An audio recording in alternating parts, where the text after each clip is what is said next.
I know there is something I want to do, and I am not doing the thing because I'm scrolling Instagram. And so I've been thinking a lot over the last few months about like, what does productivity actually mean to me? And the main insight that I've realized is that productivity, to be honest, isn't really about getting more things done.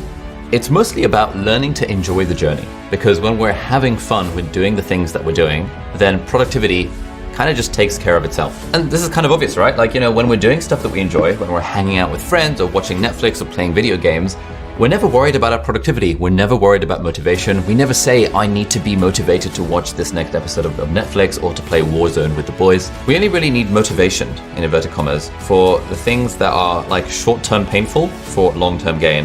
And we as humans, we are absolutely terrible at motivating ourselves to do things in service to our future selves because we're all obsessed with instant gratification. To overcome procrastination, we need to eliminate external friction, i.e. the environmental stuff.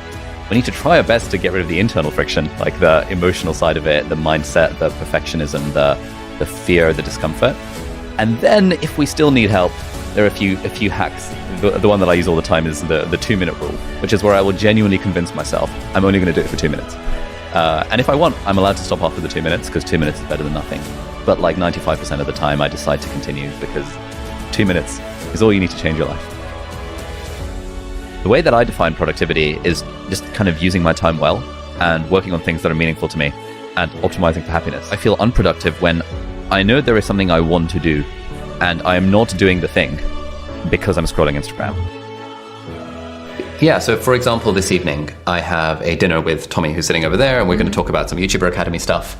That's in the calendar. And so every time I look at my phone, I see, oh, that's coming up. And so it just gives me a little bit of happiness points in looking at it. So I like the way of seeing it as happiness points. Yeah, anticipation is free happiness. It's like, again, there's some kind of study that showed that the 2 weeks before a holiday give you more happiness points than the actual holiday. Because I think I heard that somewhere. Yeah, a lot of the value of a holiday, they're looking forward to it. This is something my English teacher used to say when I was like 12, that the key to a happy life is to have something to do, someone to love, and something to look forward to. Procrastination is a problem with getting started. Kind of this law of inertia, Newton's first law, that if something is at rest, it will continue to stay at rest. But if something's moving, it will continue to move without needing an external force.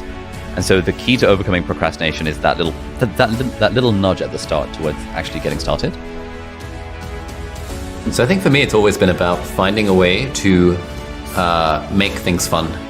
Or like if we take a step back, it's like if you're doing something and you're finding it not fun, then is it an option to not do the thing? Because if that's an option, you can choose to just not do the thing. But for a lot of people, let's say you're a student and you have to do certain subjects even though you don't necessarily like them. And it's like, okay, cool. Now that I know that I'm doing the thing, how do I find a way to make it more enjoyable or make it more energizing? And I think the word energizing is better than the word fun or enjoyable because like not everything can be fun all the time.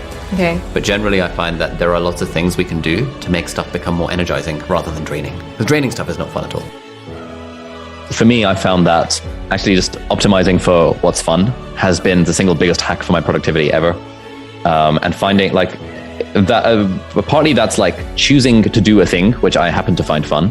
Whole follow your passion stuff. Sure. But it's only recently that I've had the freedom to be able to do that. For the rest of my life, it was doing things other people / the schooling system was telling me to do.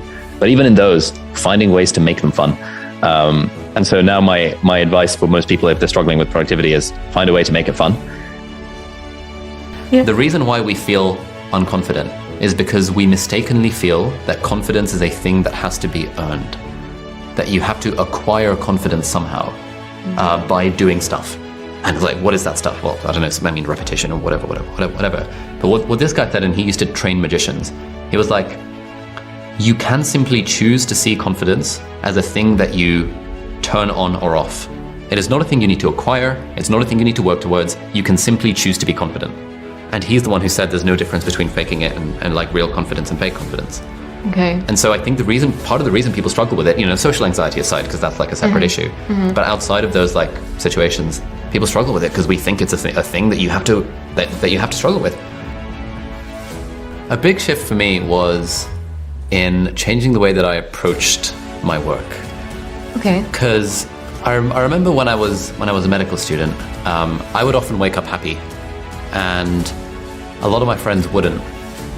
But I feel like there was some sort of difference in the approach to the work, where I was just a lot more chilled out about it, and a lot more like, hey, university is supposed to be fun. Let's try and enjoy the journey as best as we can.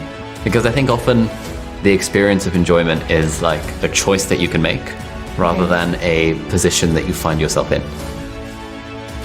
Whenever I have to do something that is going to drain my energy, or that does drain my energy, I think this is a problem. Let's change it. Let's either change the situation or change my approach to the situation.